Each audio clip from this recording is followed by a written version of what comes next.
because Ridley Scott is kind of Ray Bradbury for movies. What Bradbury was to science fiction novels, Ridley Scott is trying to do for movies. It's just...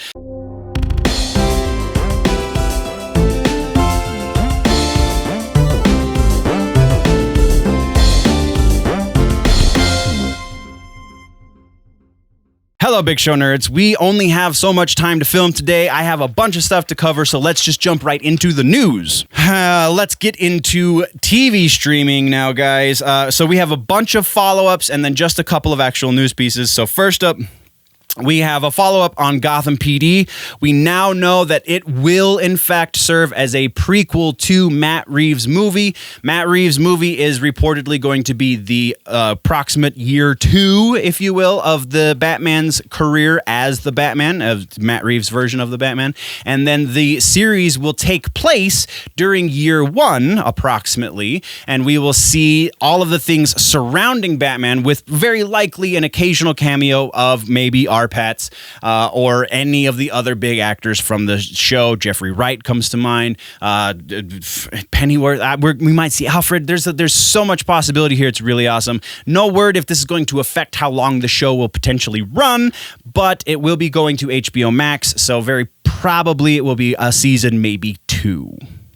Next piece in follow-ups, we're talking about Titans. Season 3 is going to officially bring us the Red Hood. It was all but said in their panel for DC Fandome. They're taking an original approach, it sounds like, to the story of the Red Hood, so very interested to see what happens there. I mean, you kind of could have figured that if you watched the end of season 2, but you know, it is what it is. Our next piece is a follow-up for Penny Dreadful. The City of Angels season has also been canceled after the first season. Penny Dreadful just can't catch a break, though the first season was kind of better, so like that one was a little bit more heartbreaking than the City of Angels, but it is what it is. And then our final piece has to do with The Stand. So we now have a premiere date for the remake of The Stand over on CBS All Access, and that is December 17th. We also have a bit more of a finalized cast list, and I'm going to go over that real quick. We have Whoopi Goldberg, James Marsden, Alexander Skarsgård, Odessa Young, Greg Kinnear, Heather Graham, Amber Heard, Jovan Adepo, and Marilyn Manson, all rounding out the main cast of characters. So it is also known now that Stephen King is going to be writing the final episode of the series, and he is going to be changing the way the story ends.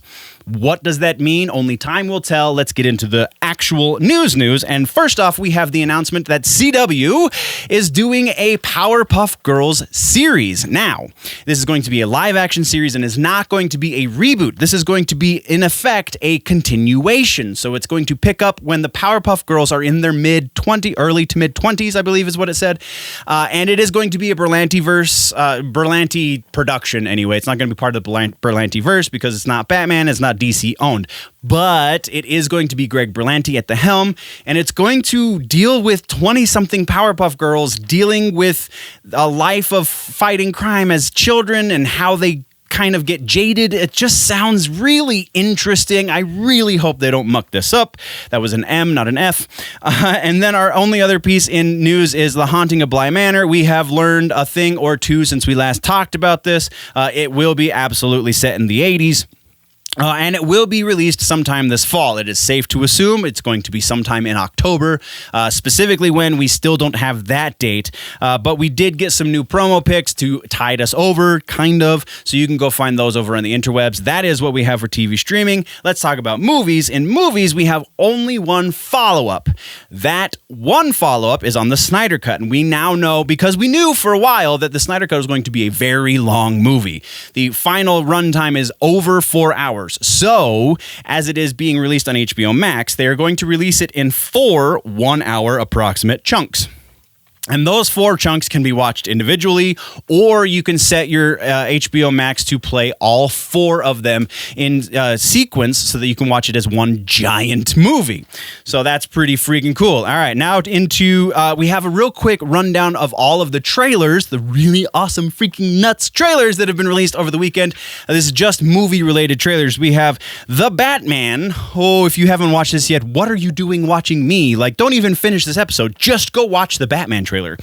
Snyder Cut trailer got dropped. We have the Suicide Squad quasi-trailer teaser behind-the-scenes thing. We have the Wonder Woman 1984 trailer. And then, honestly, the only other one I'm super excited about wasn't fandom-related at all, and it is Raised by Wolves, because Ridley Scott is kind of Ray Bradbury for movies. What Bradbury was to science fiction novels, Ridley Scott is trying to do for movies. It's just...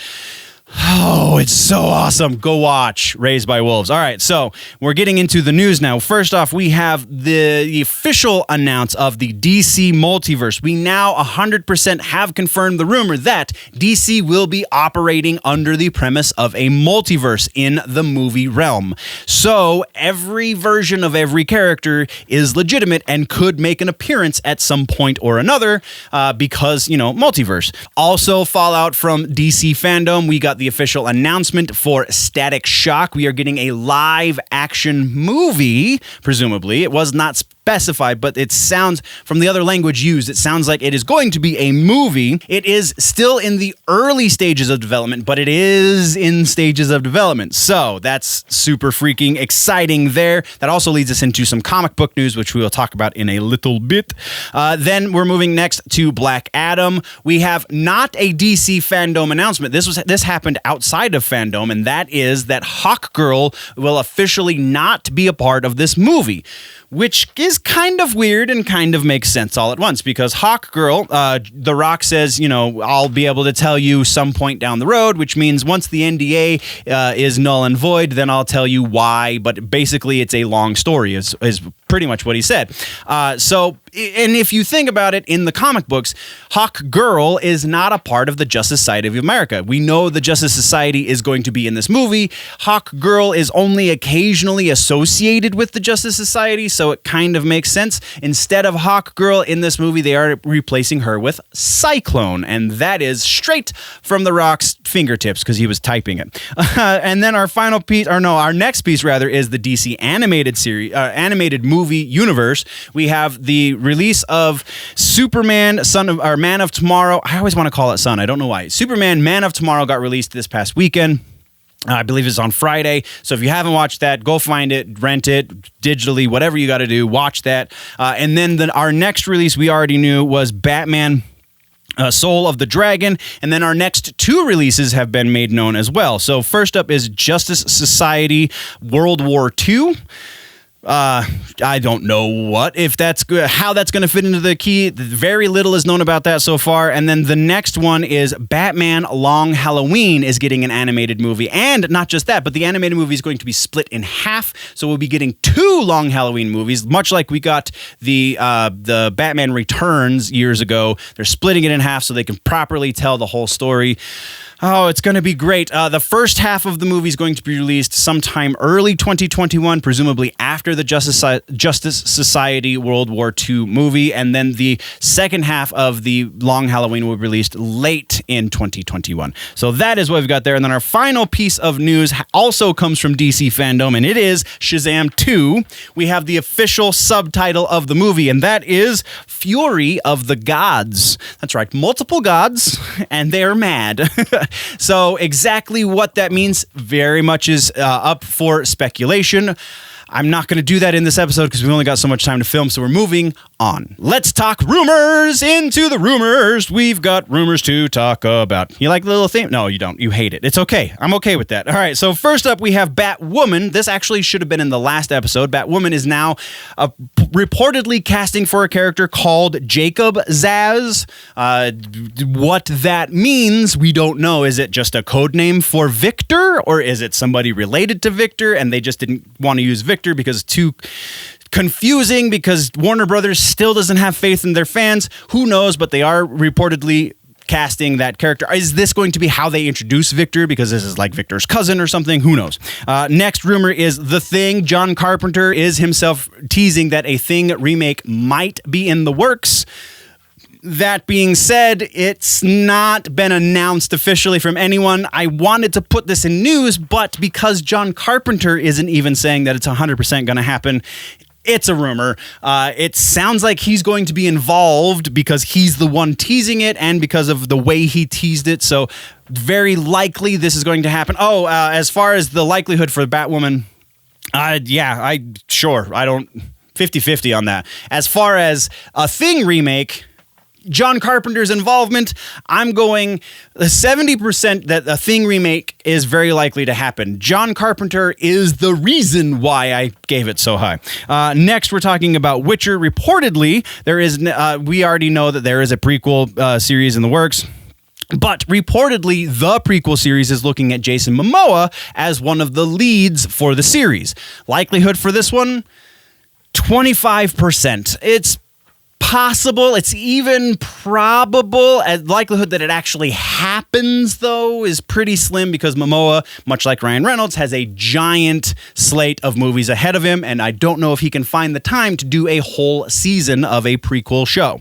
Next, we're talking about Daredevil. There are now more rumors that Charlie Cox is going to be making his way back to the screen as Daredevil in the MCU. This time, though, we're hearing that it's going to be in the next Avengers movie and not the next Spider-Man movie, much like we heard. But then also, we're also hearing that we're going to get a revival of the series on Hulu, potentially. Again, we've talked about this. If it releases to Hulu, then Disney doesn't make all of the money. So if they potentially have a way to get it over onto Disney Plus, then they make all of the money. So it sounds likely it'll go to Hulu. It's not 100%. It's still very much rumor. As far as confirmation for this, or percentage likelihood that it's going to happen, I'm 50-50 on this one. I don't have any reason to confirm or deny. Next, we're talking, though, about Mad Max Furiosa.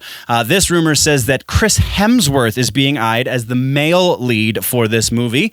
Hemsworth is not one of those actors who has a bunch of things on his plate. Actually, I think he would be great in this movie. So likelihood that this is a thing, we're looking at probably about just over 50%. I'm going to say about 55% to 60% likelihood that this is going to be a thing.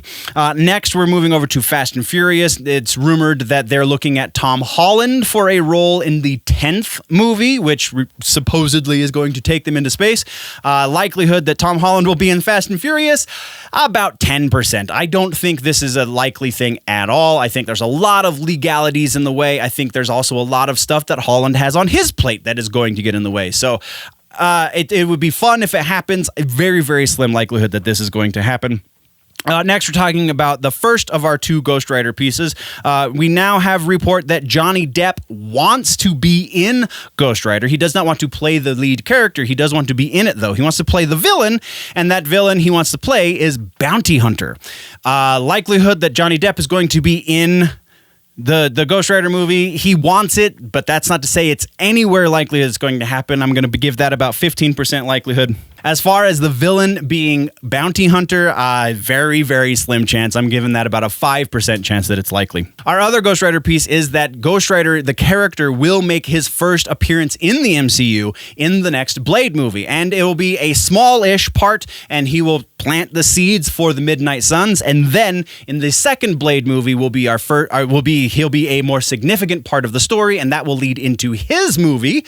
Very interesting to think about. This sounds like a way Feige would lay out his kind of planting seeds and long game kind of stuff. So likelihood that this is going to be our introduction for Ghost Rider, I would say about 30%. I can't go any higher than that just because there is so much that has to happen in that Blade movie that I don't know if they're going to have the room to plant that big of a seed. So then our next piece has to do with Flashpoint. We have a rumored shortlist for the Reverse Flash in the Flashpoint movie. This is presuming that Reverse Flash is the villain because it kind of makes sense if it's the Flashpoint story. Anyway, so we have Michael Fassbender, Charlie Hunnam, Alexander Skarsgård, James Norton, and Billy Magnuson all on the short list reportedly for this. I think this short list is not accurate at all. I think they're going to go with somebody with a little bit smaller, so I'm saying about 15% likelihood that any of these names are even being considered right now. And then our next piece is The Batman. We have a rumor that it's going to be R-rated. 0% likelihood that this is going to be the case. Batman is too big of a franchise for them to put an R rating. It'll very probably be a PG-13, maybe even like a very close to R, like hard PG-13, if you will. Not R, though. 0% likelihood that that is going to be the case. And then our final rumor is a gaming rumor. We have a new data mine that is reportedly leaking that we will be seeing 8 new DLC characters for Mortal Kombat 11 in the coming future. Considering the source, considering the style of leak, I think this is an 80% chance that we will be in fact seeing 8 new DLC characters, and the way the character select screen is laid out, it totally makes sense. That is our rumor section, guys. Whew. And that does it for this episode of Headlines Nerds. For a more in-depth conversation on these nerdy bits, plus the full news show, you can join me over on my personal YouTube channel, Generally Nerdy. While you're here, though, don't forget to like, subscribe, and share on all of the Big Show Entertainment Media platforms, and tune in next time for all that's happening across the nerd world.